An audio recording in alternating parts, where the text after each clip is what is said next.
Welcome back, America. I'm Hugh Hewitt, joined by Dr. Michael Oren, former Israeli ambassador to the United States. Israel has a new government. It has been sworn in. Michael Pompeo, the United States Secretary of State, jetted over there for 12 hours yesterday, jetted back. Took 24 hours to come and go, but he stayed 12 hours.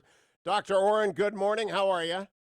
I'm fine, Hugh. Thank you. What should we know about this new government? That it is the largest government in Israel's history, 36 ministers, 16 deputy ministers.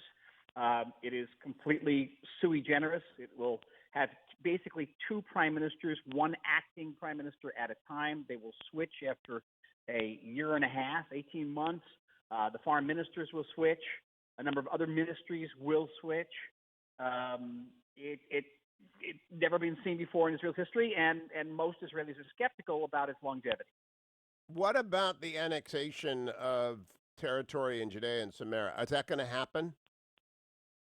I don't know if it's going to happen the way it was promised. I get the sense that Secretary of State Pompeo was in Israel yesterday to put a bit of the brakes on the whole thing. I think the administration has first and foremost the Trump peace plan in mind.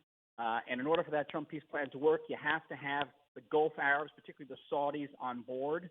I think the fear in Washington is that a quick annexation will drive the Saudis and the Emiratis away.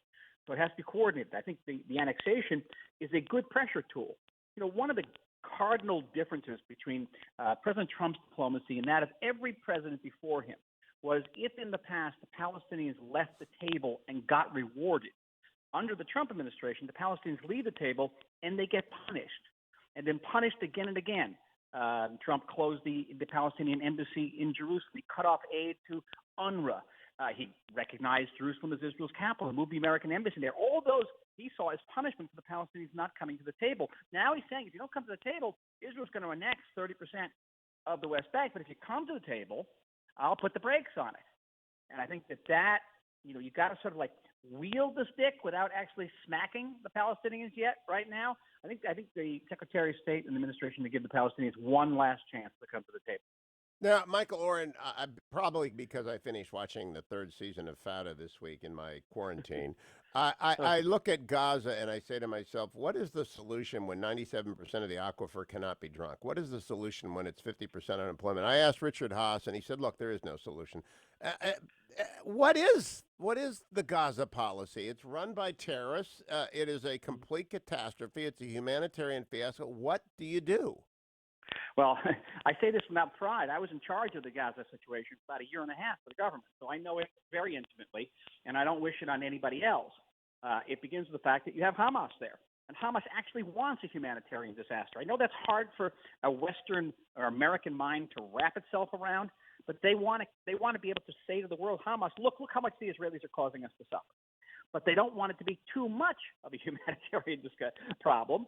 So, but who provides that? Abu Mazen. Abu Mazen, the head of the Palestinian Authority, is willing to fight Hamas to the last Israeli. He wants Hamas to open a war against Israel because it'll be a humanitarian disaster. But Israel will come and eliminate Hamas, and then the Palestinian Authority can march back in. And then you have the Iranians, believe it or not.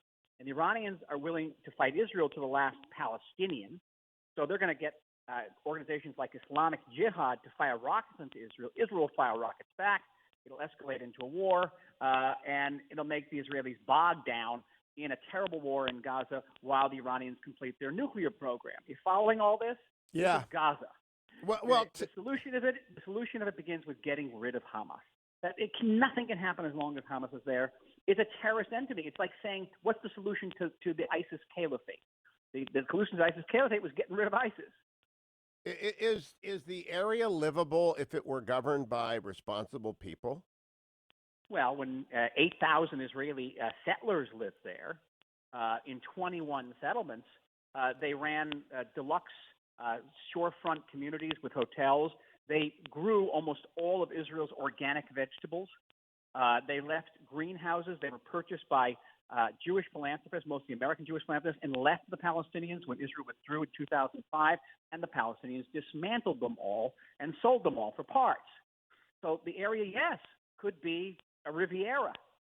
It really could be. How endemic is the virus in Gaza? Not very. Nobody really knows for certain. But the Hamas actually, when it shows what it really wants to clamp down, it can clamp down, and it clamp down on social distancing and mask wearing. When it behooves Hamas to say, "Oh, we have no control over it," say for Islamic Jihad fires a rocket at us, they do that. But when they want to clamp down, they can. All right, Michael Oren, quick exit question of the new government, the 36 and the 18. Who are the superstars that we don't know the names of in the United States, but we will in 10 years? Well, you probably will know Nir Barkat, the former mayor of Jerusalem, a very capable person. I served with him in Lebanon back in the 80s. We go way back. He's a little bit of a Dorian Gray. He doesn't seem to get old. Very competent man from high tech. Many other members of the Blue and White, I think, are also prodigious. Michael Oren, always a pleasure to get the update. We'll continue to talk once a week. Fascinating stuff.